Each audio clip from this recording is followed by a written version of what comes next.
Assalamualaikum dan selamat petang kepada anda yang dah sedia menantikan kita punya My Hackathon Daily live update kita hari ini. Terima kasih banyak-banyak sebab dah berada di hadapan laptop ataupun komputer ataupun handphone anda untuk menyaksikan live ini. We really appreciate your presence today dan hope you guys juga sihat sentiasa despite our current situation sekarang ni. Kita sekarang tengah berada dalam PKPB, okay. But anyway, untuk My Hackathon Daily Updates kita hari ini, kami nak bawakan kepada anda, okay, speaker kita yang juga merupakan coach untuk My Hackathon 2020 iaitu Muhammad Zaidi Muhyiddin atau lebih dikenali sebagai Coach Alang. Apa khabar Coach Alang? Hai, Assalamualaikum warahmatullahi wabarakatuh. Baik. So far so good. So far so good. Yes. Boleh masih lagi survive, boleh lagi bernafas. Alhamdulillah. Alhamdulillah. So far work from home Alright.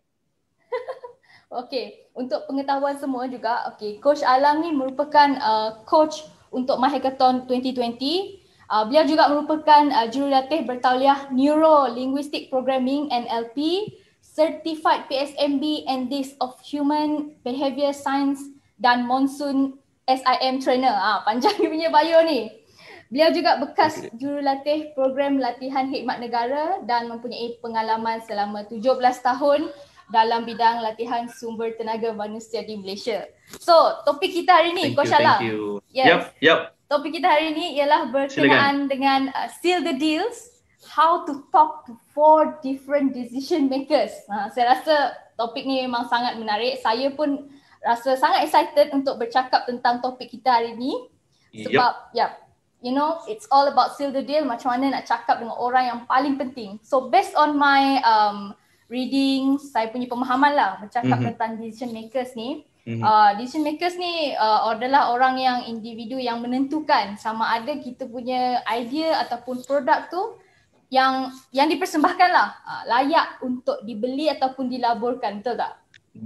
Betul yes. Sama sekali. Yep. So, based on kita punya topik hari ni, based on your expertise which is soft skills and profiling, of course you dah banyak berdepan dengan situation seal the deals, berdepan dengan banyak decision makers. So, my first question, saya tak nak buang masa, kita terus je dengan my first question, which is betul ke ada 4 jenis decision makers yang you dah pernah jumpa, and boleh tak Coach Alang jelaskan siapakah mereka and bagaimana sebenarnya personality mereka ni? Okay, Alhamdulillah. Thank you so much, Afifah. Alright. Yes, so untuk menjawab soalan Afifah, basically dalam especially kalau kita tengok fokus kita dekat topik decision maker. So memang ada 4 secara umum ada 4 jenis personality kita panggil ataupun karakter dalam decision maker ni. Okay, so macam mana kita boleh dapat 4 jenis personality? So basically kita gunakan satu profiling tools yang kita namakan dia sebagai DISC. DISC, so means that you guys can check it out dekat dalam Google and what's not. So daripada situ, okay, bagaimana kita nak kenal pasti? So menurut DISC so memang ada 4 jenis personality, okay, secara umum. So yang pertama personality B, yang kedua I, S dan juga C. So let's go straight to number 1. So yang pertama sekali untuk orang ataupun personality yang pertama iaitu dominance. Okay, D stands for dominance, maknanya kalau kita nak kenal pasti orang yang dominance atau personality yang dominance ni, so dia ada 3 karakter utama, okay, yang menyelah. Alright, so bila kita on kita punya profiling tools ni, scanner kita ni, alright, so yang pertama sekali kita tengok antara karakter-karakter mereka yang paling menyelah orang dominance ni, so mereka adalah orang jenis yang direct, okay, straight to the point. So dia tak ada cerita banyak, dia tak ada berbahasa-basi, tak ada berbahasa puitis whatever dan sebagainya, dan mereka ni sangat tidak sabar punya orang, so impatient, alright, and at the same time dia orang juga mampu untuk membuat satu-satu keputusan dalam saat-saat yang sukar. So they are a person or a personality yang sangat decisive. So jadi kalau kita nak ambil contoh yang paling senang, saya suka gunakan analogi iaitu watak kegemaran superhero kita. So kalau nak ingat orang dominance ni, so watak superhero yang sangat-sangat similar ataupun mewakili dominance ni adalah Superman. So maknanya kalau ingat orang D, maknanya you akan ingat Superman. Okay, so that's number 1. And number 2 is influence. Influence ataupun some terms kita dipanggil iaitu promoter ataupun influence ni, people who are influencer, personality influencer. So 3 karakter diorang kita nak kenal pasti sama dia menyelah atau tak. So diorang ni yang pertama, they are very enthusiastic, bersemangat. Okay, dan diorang ni sangat-sangat pakar dalam memujuk, very persuasive person and loves to talk. So diorang ni talkative. Okay, dan superhero yang mewakili golongan orang I ni kita panggil dia adalah Iron Man. So kalau dominance is Superman and I stands for Iron Man. Alright. Now yang ketiga, personality yang ketiga adalah kita panggil dia sebagai steadiness. Steadiness ataupun some terms dipanggil adalah supportive. So bagaimana kita nak identify 3 karakter utama yang menyelah dalam banyak-banyak orang yang steadiness ni adalah mereka ni adalah dipanggil orang yang good listener, okay, pendengar yang baik, okay, kemudian sangat penyabar dan juga memahami, understanding. Okay, so siapa superhero atau watak yang mewakili orang S ni? So adalah Spider-Man. So Spider-Man is very close to that. Okay, so ingat steadiness, ingat orang S, maknanya ingat Spider-Man. And the last part is actually compliance. Okay, so menurut model DISC, yang keempat adalah compliance ataupun kita panggil dia dalam terms lain iaitu analyzer. Okay, apa 3 karakter utama yang menyelah? So yang pertama adalah analytical, sangat suka menganalisa, and apabila diorang ni berkata-kata atau mereka ingin mengumpulkan soalan, so very precise dan sangat berhati-hati, especially dalam membuat keputusan. Okay, so superhero yang mewakili orang compliance ni adalah Batman.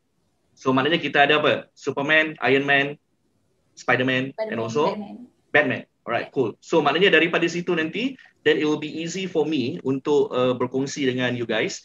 So bagaimana kita boleh orang kata convince ataupun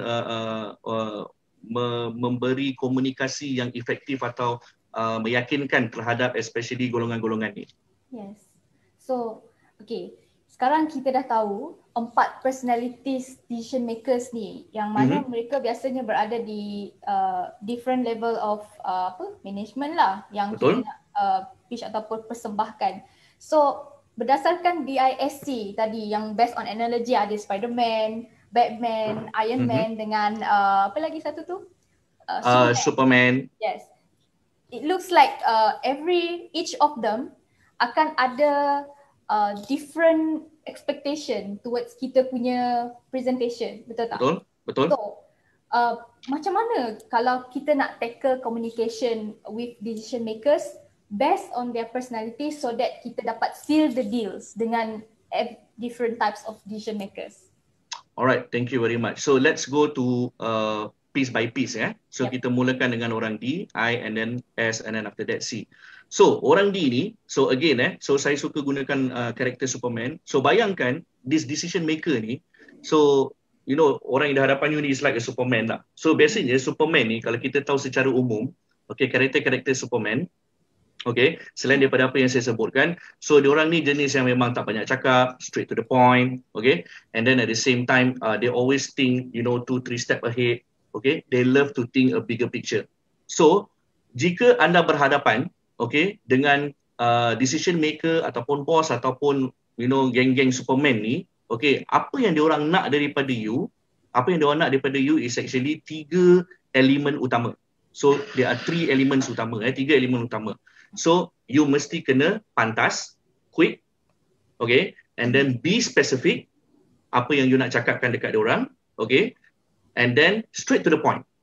Yes. So maknanya orang, people like orang D ni atau orang Superman ni, dia biasanya yang pertama sekali get to the bottom line terus.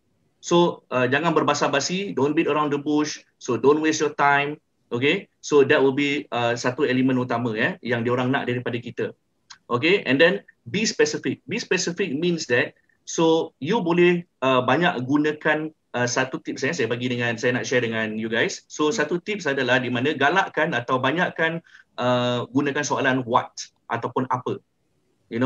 So when you ask a what questions, so dia akan mendorong you ke arah spesifik you punya soalan tersebut. Alright?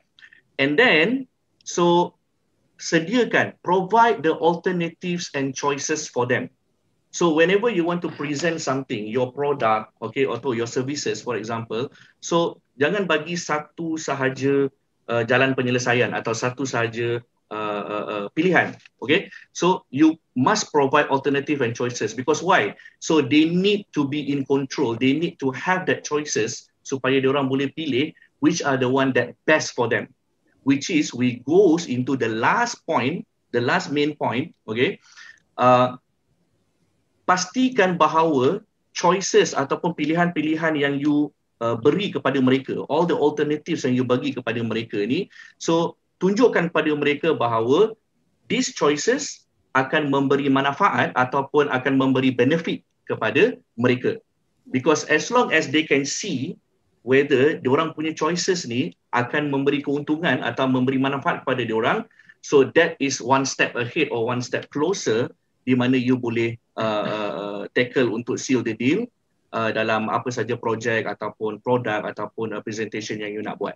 Okay, so beberapa frasa ataupun ayat-ayat yang popular biasanya kalau you nak convincekan atau you nak yakinkan orang Superman ni, orang D ni, okay, so it's like macam you orang D orang Superman ni, you nak kena catch diorang punya attention ni macam kena cepat tau. So bila kena cepat, some of the questions or some of the phrases yang you boleh cakap dengan diorang adalah, so like for example, so you probably don't want to miss out on this one. So you probably don't want to miss out on this one. So it's like macam as soon as you have that opportunity, so untuk orang D, untuk orang Superman ni, first and foremost, catch their attention immediately. That's why they kena quick, specific, and to the point. So that will be number 1. Now, so nombor 2, maknanya personality yang kedua, Iron Man. So Iron Man ni kalau kita tengok secara umum, karakteristik Iron Man itself, okay, ataupun orang yang membawa watak Iron Man, kalau you tengok dia punya dialog tu sangatlah sesuai, di mana for people who are an I person, influent person, they always want to focus on themselves. So mereka suka fokus terhadap diri mereka sendiri.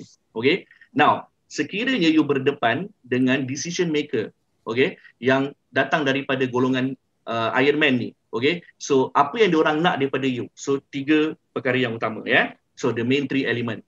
So they want it to be fun. So you mesti dilihat sebagai orang yang mereka boleh rasa berseronok dengan you. And then yang kedua, mesti kena respond being able to have the responsive characteristic. And then always you must have a mindset of the positive one. So fun, responsive and positive.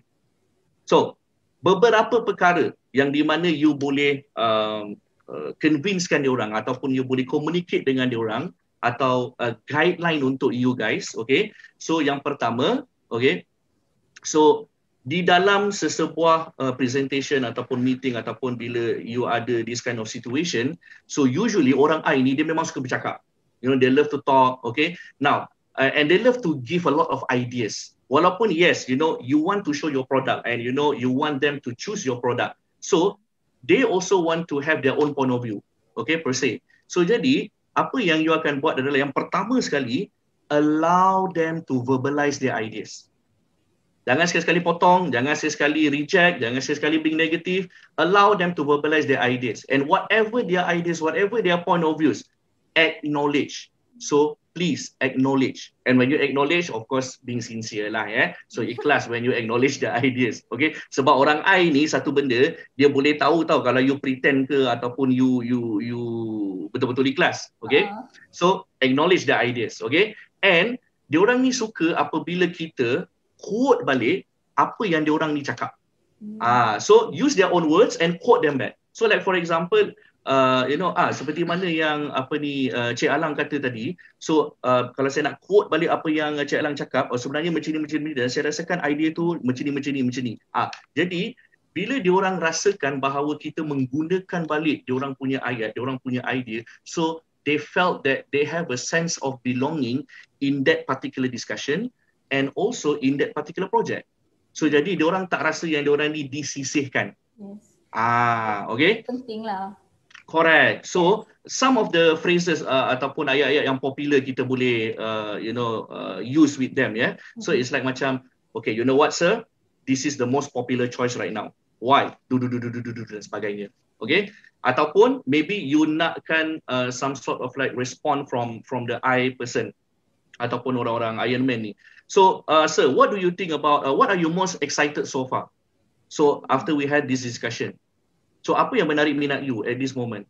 So, apa yang you rasa? So, maknanya dia punya fokus mesti terhadap you and you, which means the Iron Man themselves lah. Okay? So, jangan, apa orang kata, elakkan daripada meminggirkan mereka di dalam presentasi anda.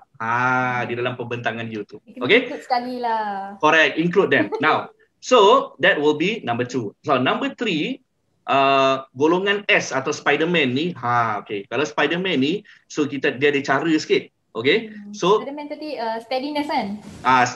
Steadiness and also supportive.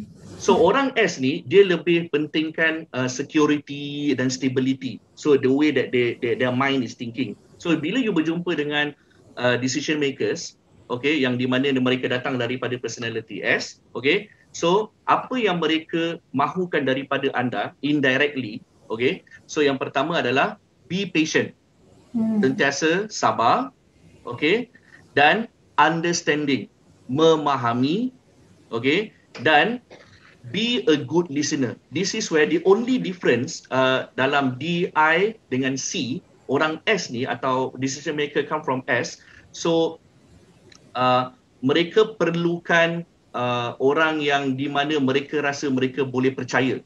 So yes, you are doing your presentation, you are selling your ideas, you are selling your product, you are selling your project, but at the same time, ianya tidak salah untuk you nak make a relationship with them. So decision maker yang come from S ni, bila mereka rasa yang mereka boleh, so-called berkawan dengan you, having some sort of that relationship on that particular moment, okay, so diorang akan rasa selesa. And that is the key word, selesa. Bila diorang rasa selesa, then this is where you can use, some of the guidelines, okay.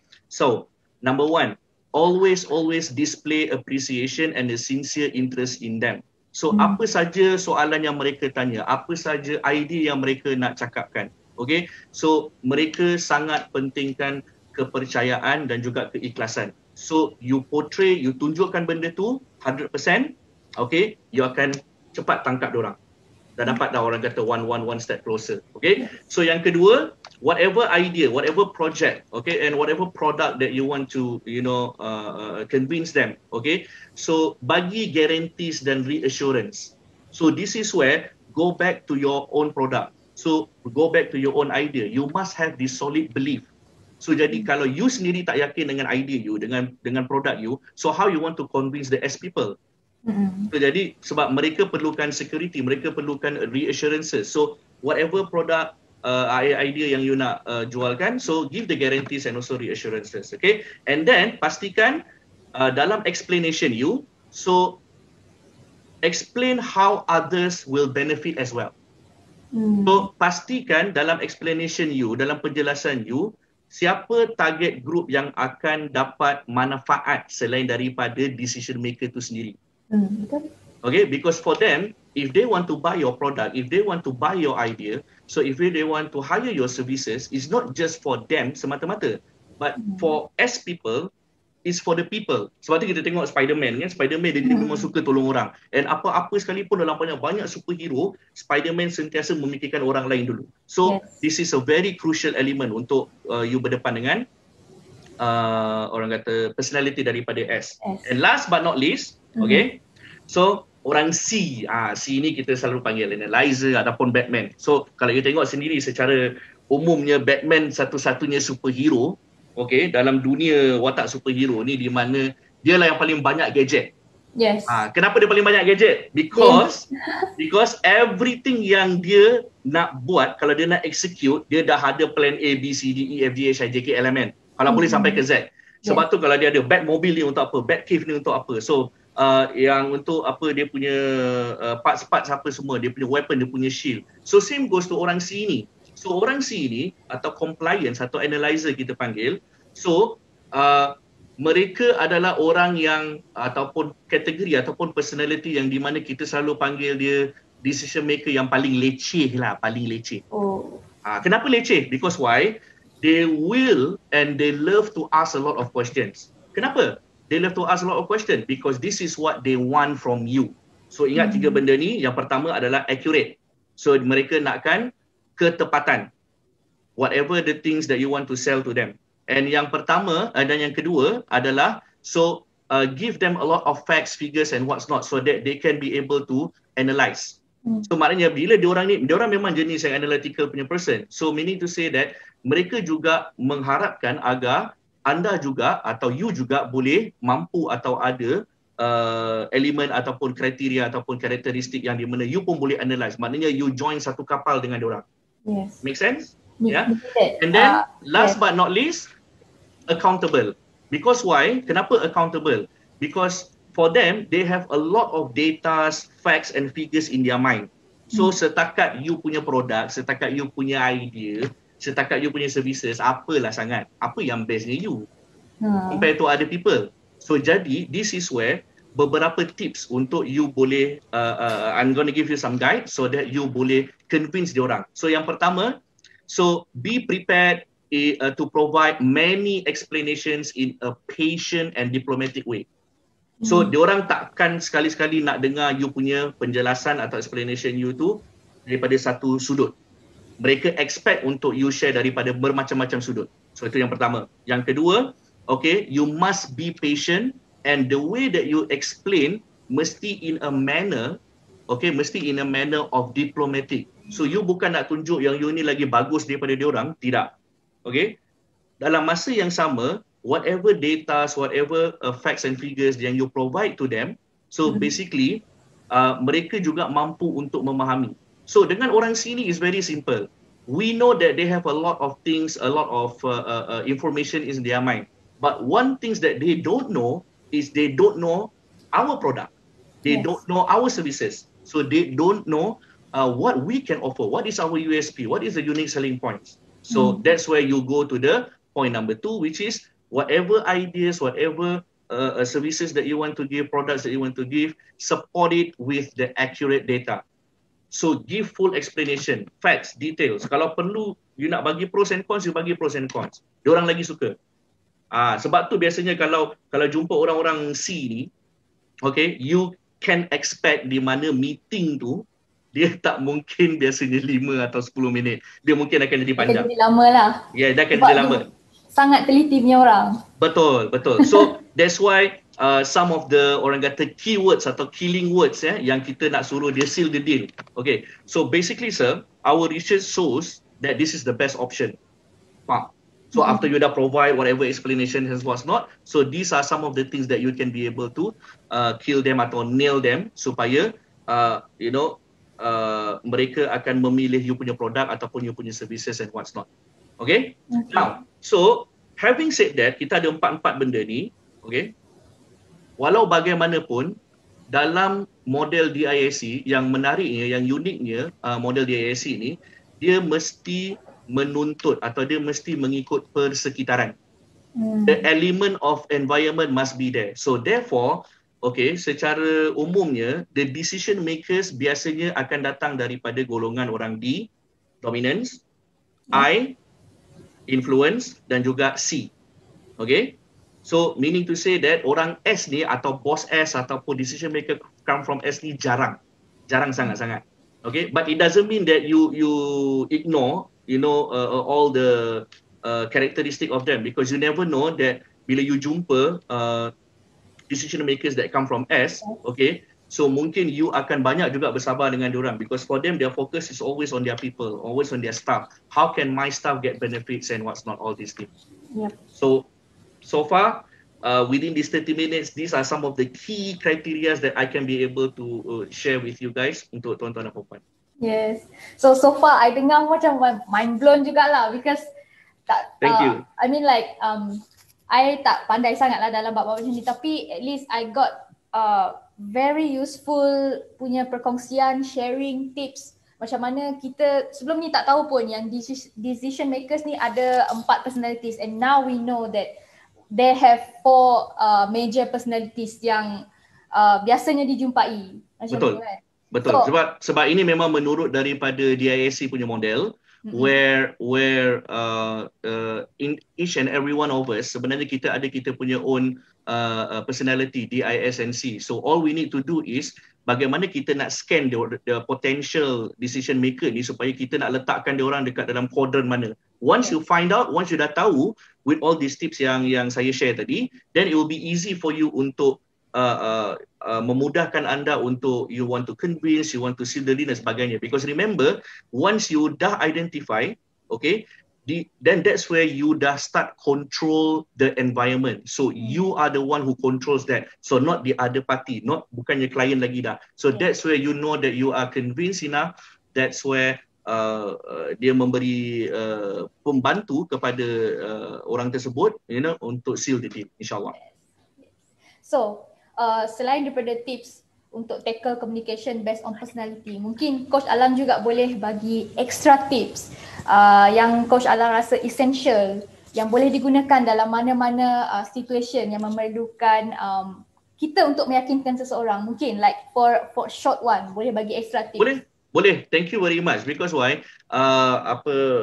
Banyak tips sebenarnya. Okay. So jadi apa yang saya share dengan tuan-tuan dan puan-puan, okay, with you guys is actually, this is something that I'm also practicing in my life until now, and it is working. So that's why I am very confident that number 1, so tips number 1, practice. Okay, for those of you yang tak tahu apa itu DISC and what's not, so please Google. You can have an opportunity to know further about what is the DISC is all about. Okay, in terms of the detail part, because if you want to convince you punya decision maker, first you need to know where you are at, kat mana you punya strength. So for example, if I am an I person, saya adalah orang yang I, okay, kalau saya nak convince decision maker yang datang daripada D, so maka saya perlu tahu apa dunia D tersebut. You know, how they talk, the questions, their characteristic, what is it that they want, so that bila seolah-olah macam kita masuk kandang kambing mengembek, okay, masuk kandang harimau mengaum. So kita nak kena masuk kandang tersebut, dan barulah kita boleh tarik mereka seterusnya, moving forward untuk seal the deal. Alright, so that will be my tips number 1. Practice. Number 2, any presentations, any selling, any things that you want to sell to them, okay, want to convince the decision makers especially, listen. Okay, when I say listen, means listen attentively. dengar satu-satu perkataan yang keluar pada mulut mereka and jawab soalan based on apa yang mereka soal, bukan apa yang you tahu. So that's the most important part. Kat situ kebanyakan dia banyak yang saya nampak basically when you fail to listen, then that's it. So kita tak payah bercerita tentang seal the deal dah, because you're already off track. And last but not least, okay, saya suka gunakan perkataan ataupun gunakan tools ni, kita panggil dia VAK. Okay, so VAK ni adalah teknik daripada NLP, Neuro Linguistic Programming. So VAK ni stands for Visual, Auditory dan juga Kinesthetic. So because ada decision maker, memang dalam every one of us, each and every one of us, kita memang ada minda kita ada saluran di mana kita suka daripada sudut visual ataupun daripada sudut auditory, iaitu mendengar, dan yang ketiga daripada segi pergerakan. So jadi dalam you punya presentation, so gunakan ketiga-tiga tools tersebut. So the best way is actually either you gunakan video, because video tu dah memang sapu ke semua tiga-tiga tersebut. So dia ada gambar, ada visual, kemudian ada bercakap, auditory, and then ada juga pergerakan. For example, if you want to show your services, your products and your idea, okay? And then let's say if you want to show a slide presentation, so jangan tunjuk slide tapi you duduk. Tu tak mau tu, okay? Slide tu sendiri dah tackle visual people. Auditory, so pastikan bila you explain, so janganlah explain dengan nada yang mendatar begitu. So ada naik turun. It's like a storyteller. So when you convincing your potential people, potential client, so you want to also have an element of storyteller in it. So that's where the auditory mainkan peranan. And last but not least, so bila you present gunakan slide, so at least lah, so biasakan untuk you berdiri, gunakan gesture hands, your facial expression and your body untuk maksimalkan you punya impact dalam you punya selling, you punya ideas, project and what's not. Yes. So wow, memang sangat-sangat menarik. Saya pun memang tengah mind blown sekarang ni. Sebab yes, I can use all of those tips dalam any situation, either dalam interview ke ataupun pembentangan ke, anything. Like, betul. Anyone boleh aplikasikan tips-tips ni untuk diorang punya daily life juga. Definitely. So, yes. So, last sekali, apa 4 words yang menggambarkan personality Coach Alang? Okay, so for me, 4 words. 4 words je. Okay. 4 perkataan sahaja. Responsible. Yes. Honest. Trusting. Fun. Okay. So, that's all from Coach Alang. Thank you very much. Oh, dah 6:30. Alright. So thank you guys. Thank you. Thank you very much. Cepat masa berlalu. Yes, thanks Afifah. Thank you so much. Thank you Cradle for inviting me. Yes. Okay. So your sharing hari ni memang sangat padu, mantap. Bukan saja untuk situasi selling products, still the deals, tapi juga for any situation in our daily life. So definitely. Untuk yang audience semua, jangan lupa untuk kekal bersama kami juga di My Hackathon Daily Updates. Esok jam 6 petang live di Facebook Cradle Fund. Layari juga laman sesawang www.myhackathon.gov.my untuk perkembangan terkini. Time to digitalize, streamline and disrupt government services. Itu sahaja dari saya. Stay safe. Jumpa lagi. Assalamualaikum. Bye-bye. Bye. Assalamualaikum.